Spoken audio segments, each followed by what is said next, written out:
Il est 22 heures et j'ai pas mangé depuis hier soir. Et en fait, j'ai même plus faim. Et ouais, c'est vrai.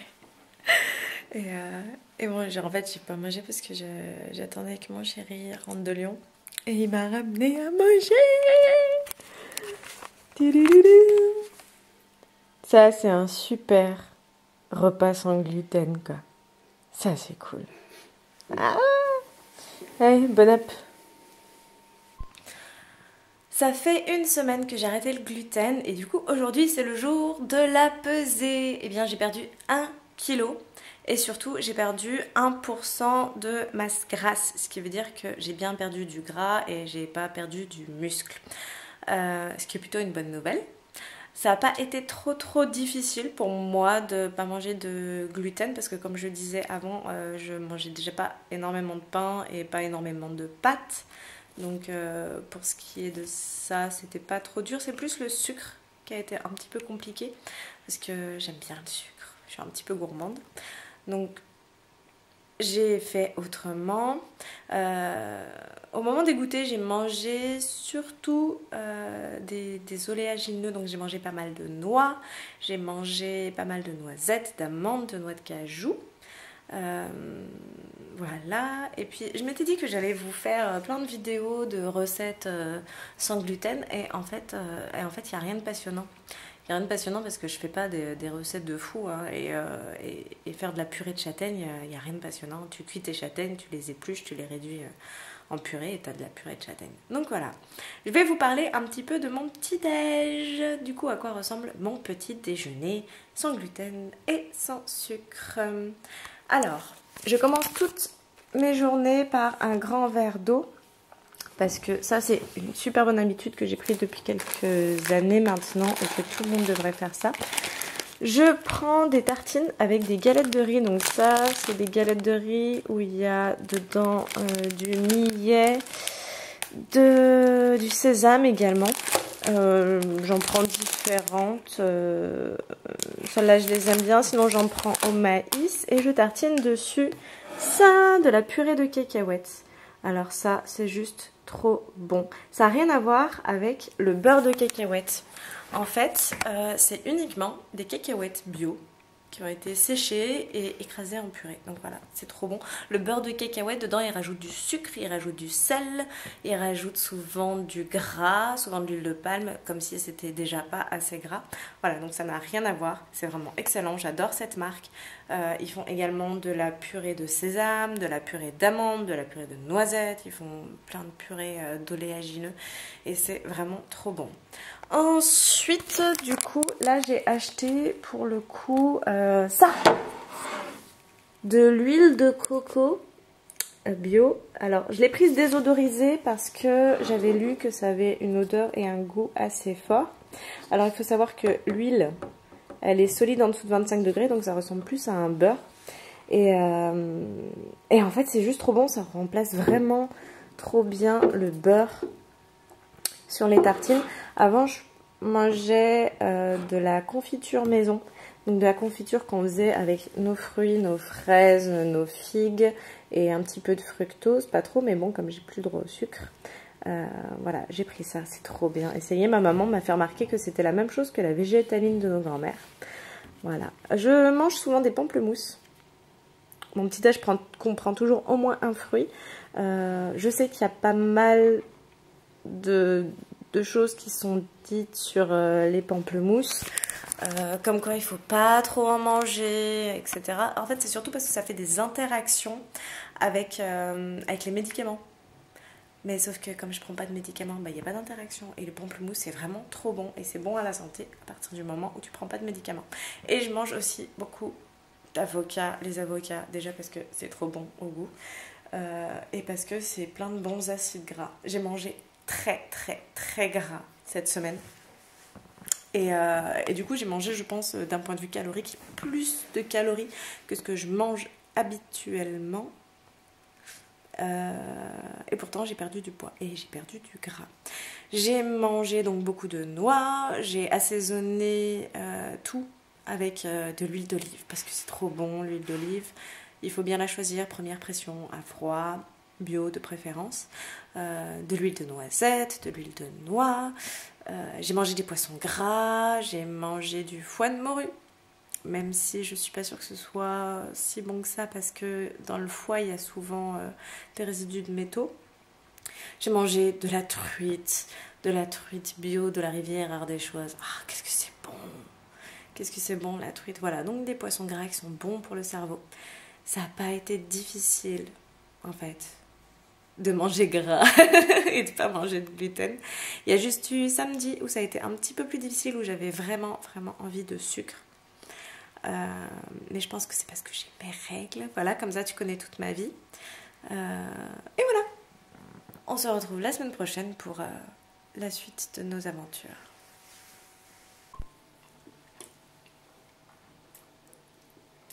Ce petit coup de gluten là. Merveilleux. Ouais. Ça c'est mon chéri qui me soutient. Pizza au petit-déj, c'est bon? Trop bon. On est le jour 14 sans gluten, c'est donc le jour du bilan de la semaine numéro 2. Alors, concernant mon poids, j'ai repris un demi-kilo, moitié masse grasse, moitié masse maigre. Je ne sais pas si ça veut dire grand chose, en même temps j'avais perdu 1 kilo la semaine dernière et je ne sais pas si c'était pas surtout dû au jeûne du premier jour, au jeûne du premier jour. Voilà, donc le poids, je ne sais pas trop si ça veut dire quelque chose. Par contre, j'ai l'impression d'avoir plus envie de faire des choses que j'avais pas envie de faire. Ou en tout cas de moins repousser. Par exemple, j'aime pas faire la vaisselle et là ça allait. Et il y a plein de trucs comme ça que j'avais tout le temps la flemme de faire. Ça touche assez souvent au ménage. J'aime pas particulièrement faire le ménage. Et là en fait voilà, j'avais plus d'énergie disponible, j'ai l'impression. Et du coup j'ai l'impression d'avoir fait beaucoup plus de choses, puis même dans la gestion de mes papiers, dans plein de trucs. Autre chose assez marquée cette semaine. Ça avait commencé la première semaine, mais vraiment là c'est vraiment très marqué. Je dors. Mais alors qu'est-ce que je dors? Mais je dors tellement et tellement bien. C'est assez impressionnant. Cette semaine je me suis endormie quand même 4 fois avec ma fille. Ce qui commence à poser des problèmes de productivité pour moi parce qu'en général je couche ma fille et je retravaille en fait encore pendant 2 heures après et du coup bah là j'ai pas travaillé puisque j'ai dormi, donc il va falloir que je m'organise autrement, mais je dors tellement bien et surtout j'ai remarqué, et si vraiment ça se continue, je pense que je vais définitivement adopter un régime sans gluten, ou en tout cas avec très peu de gluten et peu de glucides. C'est que j'ai, depuis aussi loin que je me souvienne, ce qu'on appelle le syndrome des jambes sans repos. Je savais pas que c'était un syndrome, en fait. Moi j'ai toujours eu ça. Au moment de m'endormir, je bouge beaucoup les jambes, j'ai un peu comme des douleurs, des fourmillements, des courbatures, même si j'ai pas forcément fait d'efforts physiques, pas marché, etc. J'ai toujours pédalé en fait. Et j'ai découvert il y a quelques années en fait que c'était un syndrome, hein, et que c'était pas normal, que tout le monde n'était pas comme ça. Et c'est fatigant, et j'ai toujours fait beaucoup de cauchemars où j'étais en retard, où je trouvais pas mon chemin, etc. Et où je courais. Je me souviens que je courais dans mon école d'ostéo, que je courais à la gare de Lyon-Perrache, que je courais même dans mon collège. Et même dans mon collège, en fait, je me souviens que pendant des années, j'ai rêvé très souvent que je courais, et je me réveillais avec mal aux jambes. Et en fait voilà, j'ai découvert il y a quelques années que c'était pas normal, que c'était un syndrome. Et là en fait j'ai plus ça depuis cette semaine. Ça avait commencé la semaine dernière, et là c'est vraiment j'ai essayé d'y prêter un petit peu plus d'attention, et je dors trop bien, et c'est vraiment cool. Et je rêve énormément, et le rêve c'est très bon à la santé. J'y reviendrai peut-être dans une autre vidéo, mais du coup voilà, mon sommeil est vraiment d'une grande qualité et d'une bonne quantité aussi, alors que le sommeil ça a toujours été un petit peu compliqué pour moi. Donc voilà, ça c'est plutôt positif. Par contre, j'ai craqué. Quand je dis j'ai craqué, en fait, j'ai pas, genre, je me suis pas précipitée à la boulangerie pour acheter 4 pains au chocolat. Ce qui s'est passé, c'est que pendant un goûter, ma fille a pas voulu finir son biscuit. Je fais oh, tu vas pas finir ton biscuit? Elle me l'a tendu, elle m'a dit c'est pour maman, et automatiquement, bah, j'ai fini son biscuit. Donc j'ai mangé un morceau gros comme ça de gaufrette au miel. Et j'ai remarqué vraiment. Bon, après l'avoir mangé, je me dis, oh mince, je mangeais du gluten. Mais c'est pas ça tellement le problème, c'est que j'ai remarqué vraiment que le sucre appelle le sucre. En fait, on est vraiment dépendant au sucre, on est vraiment... c'est une drogue le sucre, vous êtes au courant que c'est une drogue le sucre? Il y a, quand on mange du sucre et des glucides, en fait, il y a de la glycomorphine que l'on libère, et comme son nom l'indique, eh ben, c'est comme la morphine, quoi. Je veux dire, c'est juste...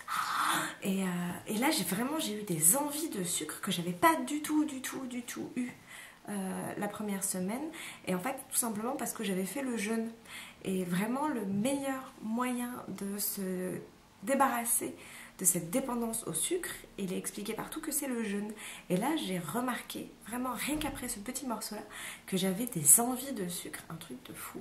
Et du coup, j'ai mangé peut-être un petit peu plus sucré que la semaine dernière. J'ai mangé du chocolat aussi, du coup. Donc voilà. Mais ouais, le sucre, c'est vraiment une drogue. C'est vraiment difficile de s'en défaire. Mais je vais essayer de tenir bon pour les semaines qui restent. Voilà!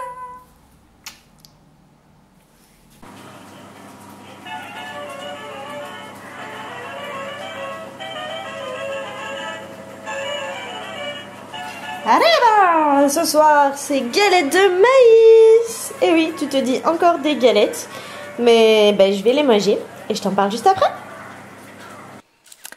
Oui, ce soir, c'était fajitas. Alors, forcément, tu te dis peut-être, ça fait beaucoup de glucides ça, elle m'a parlé de ces galettes de sarrasin juste avant, mais en fait, pour toi, c'était juste avant, mais pour moi, c'était la semaine dernière. Donc voilà. Et pourquoi je te parle surtout des glucides, eh ben, c'est parce que quand je mange des haricots et du poulet, ben, c'est pas très intéressant. Ou quand je mange une salade, ou quand je mange une soupe de légumes, eh ben, c'est pas très intéressant pour toi. Et c'est aussi pour te dire que, pour revenir à ce que je disais dans ma vidéo de préparation par rapport aux produits sans gluten, que je vais pas acheter des pâtes sans gluten. Je préfère pas manger de pâtes. En fait, il y a tellement d'autres choses qui sont tellement meilleures. Voilà. Et d'ailleurs, ça me fait penser à cet étiquetage du sang. Le sans gluten, sans huile de palme, sans OGM. Je trouve ça juste dingue que ce soit marqué sans, quand il n'y a pas quelque chose de mauvais dedans. Je veux dire, ça devrait être plutôt l'inverse, ça devrait plutôt être marqué en gros quand il y a quelque chose de mauvais dedans. Aujourd'hui, quand tu vas dans les rayons, pourquoi est-ce que c'est marqué sans conservateur, sans additif, sans colorant? C'est tout simplement pour nous faire oublier, en fait, qu'ils veulent que la normalité, ce soit qu'il y en ait. Parce que forcément, si tu achètes, je sais pas, un paquet de gâteaux et qu'en gros dessus il y a marqué avec des colorants, des conservateurs et des additifs, etc., bah tu l'achètes pas. Donc voilà, il y a vraiment cette espèce de phénomène où ils veulent, quand je dis ils, c'est les industriels, ils veulent nous faire rentrer dans une systématique où la normalité, c'est qu'il y ait beaucoup de choses pas forcément bonne à la santé, parfois même très mauvaise à la santé, et que ce soit toi qui sois obligé de rechercher du sans OGM, du sans conservateur, du sans additif, du sans arôme artificiel, du sans bidule, du sans machin, etc. Et ouais, c'est grave, c'est très grave. Et le pire, c'est que ça marche. Parce que moi, par exemple, là, pour faire mes galettes de maïs, alors pourquoi j'achète pas des galettes de maïs industrielles? Déjà parce que il y en a pas, je crois, en tout cas j'en ai pas trouvé qui soit pas avec du blé dedans. En général c'est maïs et blé. Et Et parce que c'est vachement meilleur quand tu les fais. Bref, la première fois que j'en avais fait, c'était avec du maïs du jardin. Parce que, oui, mon homme, il nous a fait un jardin de fou et qu'on a des légumes de fou. Sauf que là, bah, c'est pas la saison. Donc, j'avais pas de maïs. Donc, j'ai acheté du maïs et j'ai pris la boîte de maïs, le bocal de maïs bio. Sauf que comme c'est pas marqué sans OGM, eh ben, il y a de grandes chances qu'il y ait des OGM dedans. Tu vois, c'est grave. Et au moment où je l'ai acheté, j'ai pas réfléchi. J'ai juste vu que c'était bio et je me suis dit, bon bah si c'est bio, c'est bon. Mais c'est pas vrai, parce que bio, ça veut pas dire sans OGM. Et en général, quand c'est pas marqué sans, ça veut dire qu'il y en a. Et ça, c'est grave. Et il faut faire très, très, très attention à bien lire les étiquettes. Et c'est très fatigant. C'est pour ça que, en fait, le mieux, c'est de pas acheter industriel. Dès que tu peux, prends du frais, en fait. S'il n'y a pas d'étiquette, c'est que c'est un bon aliment. Tu vois, genre quand tu achètes tes fruits, tes légumes, et qu'ils ont une sale gueule, en général, eh ben, c'est qu'ils sont bons. Nous sommes le 21 novembre, et du coup, c'est le bilan de la semaine 3 sans gluten. Alors, la semaine dernière, je vous avais dit que je m'étais un petit peu lâchée sur le sucre. Ouais, c'était pas terrible dans le sens où, même si j'ai pas consommé de gluten, le sucre appelle le sucre et j'avais consommé plus de sucre que ce que j'avais prévu. Et là, j'ai vachement redressé la barre cette semaine, c'est-à-dire que j'ai pas mangé de sucre du tout. Et du coup, ça n'a pas été une semaine super cool pour moi. C'est pas la grande forme depuis quelques jours. J'ai même fait une vidéo hier où j'explique que c'est pas facile et vraiment j'ai ressenti, c'est pas de la fatigue, c'est assez difficile à expliquer. Je me sens pas fatiguée physiquement, d'ailleurs mon poids et mon rapport masse grasse masse maigre sont stables, c'est exactement les mêmes chiffres que la semaine dernière. C'est pas non plus une fatigue intellectuelle dans le sens où je continue à faire les tests de mémoire et de réflexion et que mes scores sont toujours les mêmes, voire même toujours dans une légère ascension. C'est un petit peu plus quelque chose de moral, et alors que j'ai pas de raison d'aller pas bien moralement. Enfin, je veux dire, ça va super bien moralement, tout va bien, ma famille va bien, je fais ce que j'aime, on vient de fêter notre anniversaire avec mon chéri, donc vraiment j'ai pas de raison logique d'avoir le moral un petit peu ralenti. Je dirais pas que j'ai pas le moral, je dirais que j'ai moins envie de faire les choses, que je suis un peu ralentie. Alors forcément, comme j'expliquais dans la vidéo où je dis que c'est pas facile, j'essaye de me trouver des raisons en fait autres que l'arrêt du sucre. Par exemple, il fait très moche. Genre, il fait vraiment très très moche là en ce moment. Et du coup, je me dis que c'est le temps, qu'il y a une influence négative sur mon moral. Mais il faut que je me rende à l'évidence. Je suis une grosse droguée au sucre. Le sucre, c'est un véritable poison, c'est une véritable drogue. Il y a des études qui montrent que on a drogué, entre guillemets, des souris de laboratoire avec de l'eau sucrée et avec de la cocaïne, et qu'en fait, elles étaient plus addictes au sucre qu'à la cocaïne. Donc voilà, je suis peut-être juste dans le creux de la vague de je mange pas de sucre. Et en fait, voilà, dès que j'ai une petite descente, et ben, qu'est-ce que je fais? Je me fais un petit café ou un petit thé avec une madeleine et un carré de chocolat, et puis là, ouais, ça y est, ça repart. Et là, je ne l'ai pas fait cette semaine. Et du coup, bah, ça repart vachement moins.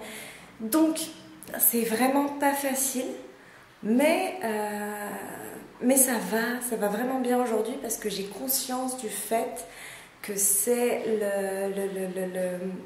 le sevrage au sucre, et du coup que c'est quelque chose de positif, et que de toute façon bah, tout va bien dans ma vie. Donc voilà, ça n'a pas été terrible cette semaine, mais là depuis aujourd'hui ça va vachement mieux.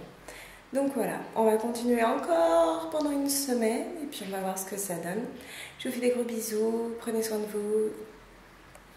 Ah, tu connais ça? Ça s'appelle une galère. Et ça, c'est la queue, même si on dirait qu'il y a des yeux. Et ça, c'est la tête. Et c'est vachement bon. Et si ça s'appelle une galère, c'est parce que c'est galère à décortiquer. Alors, on est le 30 novembre et du coup, c'est le dernier jour du novembre no gluten. C'est un petit peu l'heure du bilan. Alors, on va commencer par les chiffres. En tout, depuis le début du mois, j'ai perdu 1,2 kg et surtout, j'ai perdu 1 kg de graisse et seulement 200 g de masse maigre. Donc, si vous êtes en recherche de perte de poids, dites-vous bien ça, que vraiment les glucides, ça fait grossir et que le fait de manger moins de glucides, vous allez perdre du poids et au contraire, toute cette théorie qui consiste à dire que si vous mangez gras, vous allez être gros, c'est pas forcément vrai. Moi, j'ai mangé vraiment super gras là pendant ce mois-ci. J'ai mangé des poissons gras, de la truite et du saumon toutes les semaines. J'ai mangé du foie de morue, j'ai mangé des avocats qui sont très gras, j'ai mangé énormément d'oléagineux, très bon pour le cerveau. J'ai mangé donc des noix, des noisettes, des amandes, des noix de cajou. J'ai pas arrêté de manger du gras, j'ai tout cuit avec de l'huile d'olive ou de l'huile de coco, j'ai assaisonné à l'huile d'olive, à l'huile de noix également. Enfin, je veux dire, c'est vraiment, j'ai mangé hyper gras et j'ai quand même perdu 1 kg de graisse. Alors, 1 kg c'est peut-être pas énorme en un mois, mais sachant que j'avais pas du tout de poids à perdre à l'origine, moi ça me semble déjà pas mal.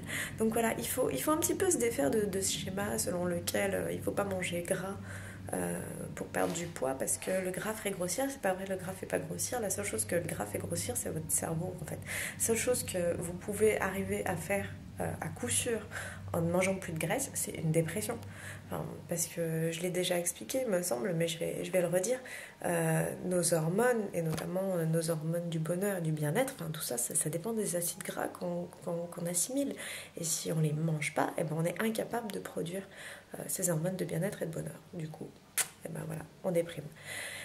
Et qu'est-ce qu'on fait quand on déprime? On se jette sur quelque chose de gras ou de sucré. Alors, ces 10 derniers jours ont été juste trop bien. J'ai fait un petit coup de mou pendant 3 jours juste avant, qui était, je pense, dû vraiment au fait que j'ai arrêté vraiment là pendant 10 jours, pendant 15 jours maintenant, le sucre.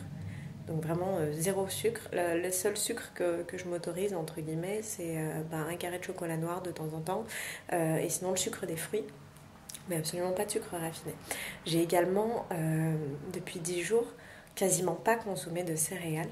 Donc évidemment, pas de céréales contenant du gluten, mais en 10 jours, j'ai mangé une fois du riz. J'ai pas consommé de maïs.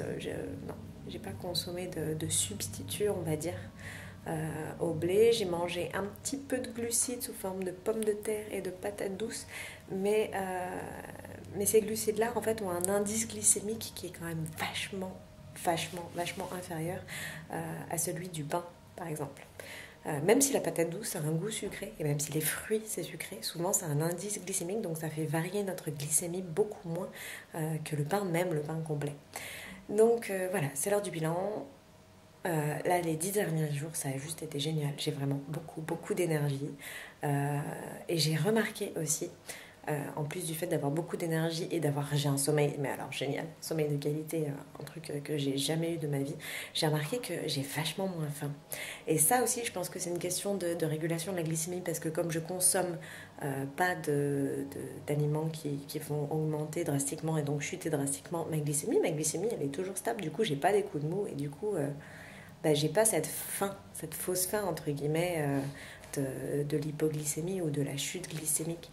Et vraiment, j'ai continué à manger autant parce que je voulais pas biaiser mon expérience en me disant peut-être que c'est le fait de manger moins qui me fait perdre du poids, etc.